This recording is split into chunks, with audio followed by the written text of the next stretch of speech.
of rehearsing. I'd like you to tell me, what is FinAfrica?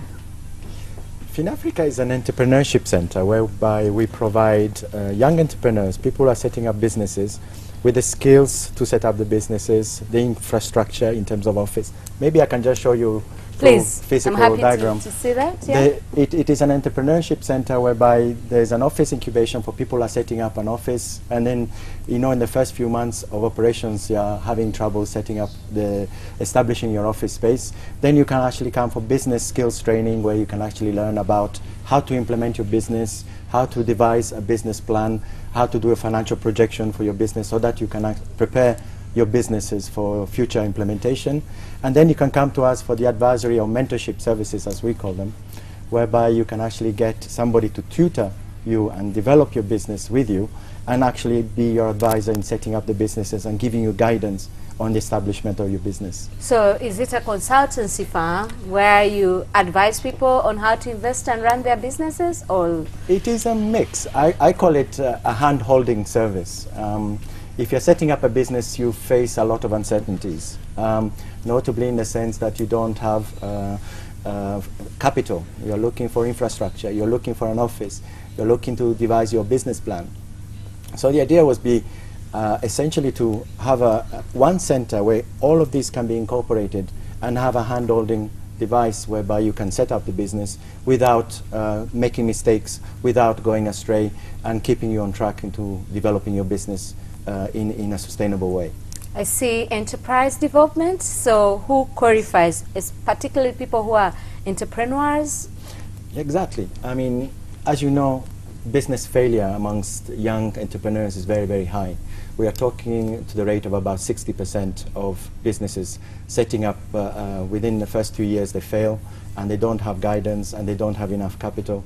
So the idea is to give them the possibility to be able to nurture their business, and empowering them with some skills in order to develop their business and to guide them through the sustainability process, whereby they can become sustainable in the long run. Okay. How long has this service or center been there? We opened up in 2010. It is now 1.5 or coming up to 2 years. Is it something that people have tapped into, have used? Yeah. Everybody knows Enterprise Uganda. I think it's the well-known establishment here. But they don't know that after the business plan, after doing the training, you actually need to start complementing this skills training with infrastructure. You need to have an office. You need to have advisory services. So we actually assist the entrepreneur in going the next step further and achieving all the right steps to make sure that the business becomes sustainable.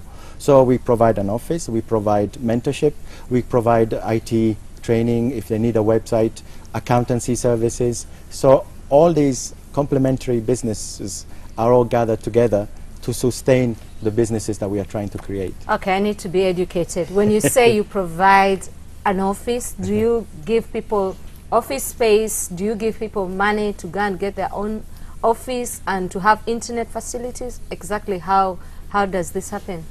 Well, the idea is to have an office cubicle whereby you have your desk, you have your computer, internet is already available, and to have the office infrastructure in terms of a secretary, a receptionist, photocopying, faxing, administration for your business, so that all of that is incorporated into one single payment that you don't have to forego if you're setting up an office elsewhere, where you would have to buy office infrastructure, you would have to buy desks, computers. Everything is already provided in that unit. So someone comes to your office space. How big is your space?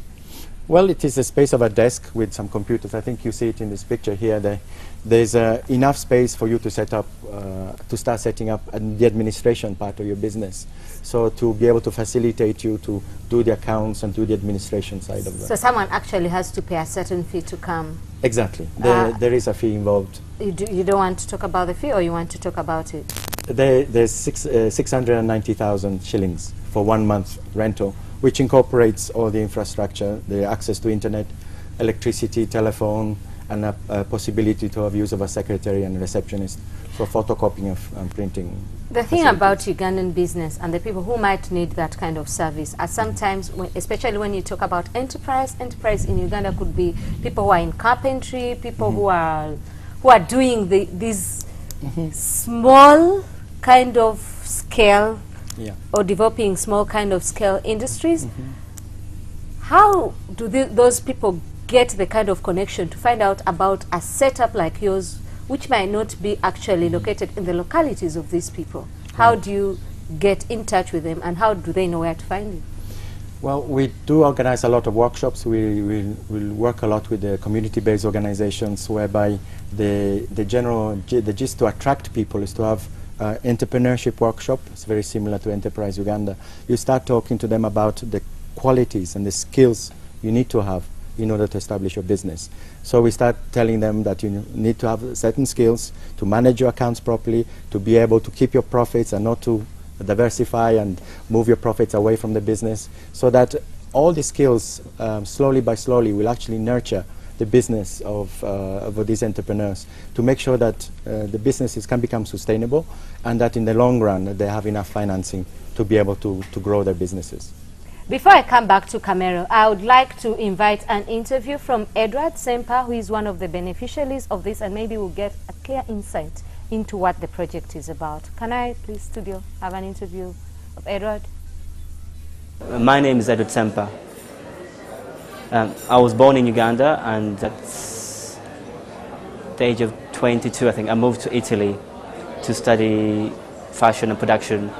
And I spent 4 years in Milan, learning about pattern cutting, production, and from there I decided to move back to Uganda and set up a factory to produce garments.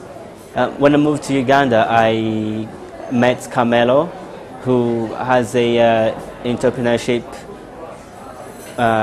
company called FinAfrica, where he works with entrepreneurs, startups in Uganda, where he helps them, mentors them, and with him I'm sort of working to structure my company. Well, I went to Italy because it's the best place to learn about manufacturing, especially for clothes, but also other crafts, but for fashion it's the best in terms of bags, sunglasses, shoes. They have the technical knowledge, the know-how, so that's why I went to Italy. I think in the future I hope to be able to collaborate with artisans from Italy, perhaps maybe getting artisans to come over to Uganda and teach young people how to make a shoe by hand, how to make a tie, how to make a belt by hand. I think these are the exchanges one can have, because when I went there I learned skills I probably couldn't learn in England or Sweden. So I think that's the exchange we could have. Oh, interesting interview. But I see that already he's looking a lot at Italy. I want to ask a quick one before we go for a break. I'd just like to know how you came into Uganda. Were you invited by the embassy? How did you think of all places to come and start up that kind of setup in Uganda? I was the regional representative of the European Investment Bank based in Nairobi, so I was covering the region. And we had a lot of credit facility for SMEs through the local commercial banks. And what we realized, a lot of the SMEs that were applying for funding didn't have appropriate business plans. So I found myself in a position where a lot of them were asking me to give advice, how to write a good business plan, how to make a business sustainable, how to assess their financing.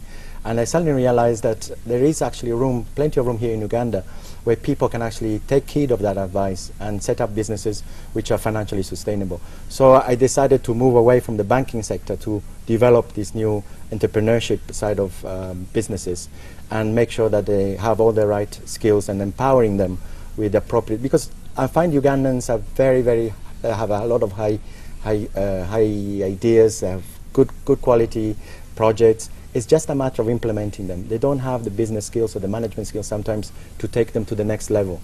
So the idea is now to set up an entrepreneurship center that can give them that kind of infrastructure and that kind of advice and consulting services where they can proceed to the next level. I'm glad to hear that you were in Nairobi and you decided to come to Uganda and set it up in Uganda. You were based, the office was in Nairobi? It was based in Nairobi. You are a region, so that says something about Uganda. And I always thought that our problem is capital. Seems that it's beyond capital. We know we have these great ideas, but the implementation, we'll hear more of that. And we also have very interesting guests in the studios, but it will be a surprise. So when we get back after the break, we will talk about fashion still, we'll talk about investment, entrepreneurship, but we'll also talk about food and culture.